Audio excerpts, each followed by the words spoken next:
It's a very multifaceted plan. You know, people in our community in New Orleans have lived with a murder rate for the last 30 years. The last 30 years, that's much higher than the national expectations. And that type of time tells you that there are deep systems that are falling apart, and there's all these different moving characters in this play. So, for example, we have to have a good police department. We have to have a great police department. We have to have a great prosecution.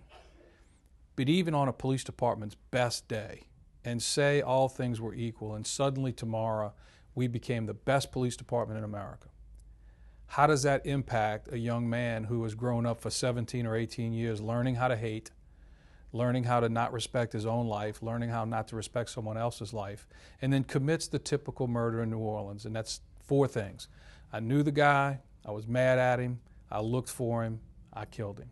So even as good as we can be in government, there are still so many other pieces. So NOLA for Life, the mayor's plan, it deals a lot with mental health.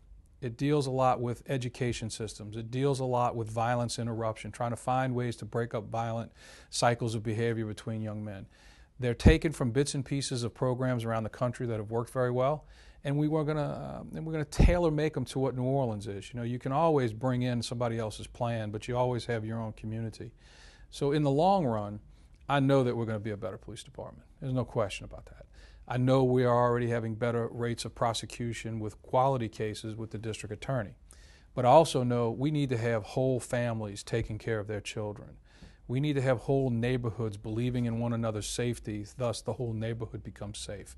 Those things in the long run, with recreation, with education, with economies, with recidivism and offender reentry programs, when those things all start to come together, I don't think there's any question that New Orleans will see a drop in murders that's sustainable over time.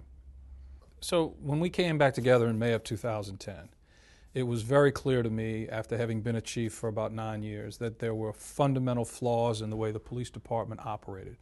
We didn't have very good systems of policies anymore, and the policies were being ignored. We didn't have a good distribution plan of how to fight crime, how to distribute the resources against crime fighting. We didn't even have really good modern-day analytic packages to tell us about crime fighting and the intelligence that comes from that.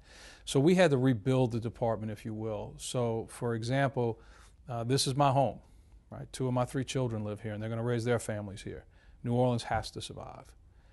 If I left here tomorrow for some reason, my tenure would be best described as a foundation carpenter, because we had to rebuild the walls, we've had to rebuild the floors, we've had to rebuild the ceilings. In the question of murder, that meant we had to rebuild the homicide unit. We needed to staff it appropriately, but I didn't want to do it by myself or with the staff we have only. So we asked the Department of Justice to put together a team of homicide experts from around the nation, and we brought them down here. And that was one of the first times, and it won't be the last, that we've brought in out-of-state experts who looked at the New Orleans Police Department and said, basically, that department's not nearly as bad as I thought it was going to be. And then I say, but we're not nearly as good as we're going to be.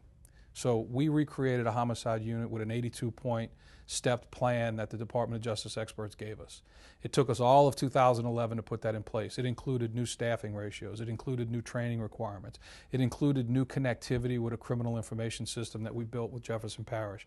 It included building the homicide detectives into the community policing model with extra officers and have them be in the neighborhood meetings, going out and meeting people before a homicide ever happens, and explain, folks, this is how we solve murder, right? Some of the most successful literature in the history of modern time has been police shows, going all the way back to Adam 12 and Dragnet all the way till today. 3 or 4 of the major networks always have police shows on. We've got to go out and talk to people and say, look, this is how you really clear a homicide. This is how you really investigate a homicide in the real world, not in 20 minutes without commercials. And build these relationships. Also, we want the homicide detectives, which I really believe in is a better model, which is decentralized in the districts. We can't do that today. But have the homicide detectives become more closely linked to the officers in the field. And as you start seeing all these pieces come together, and then you lay on top of it the ability to use overtime to advance the cases that need to advance on their own, we also use different overtime strategies to go out and develop and mine information in a neighborhood after a homicide. You start seeing these things come together, and now New Orleans is starting to clear more homicides. We're starting to get more arrests, not as many as we want, but we're getting more arrests, and they're quality arrests, and they're arrests that are going to stand prosecution.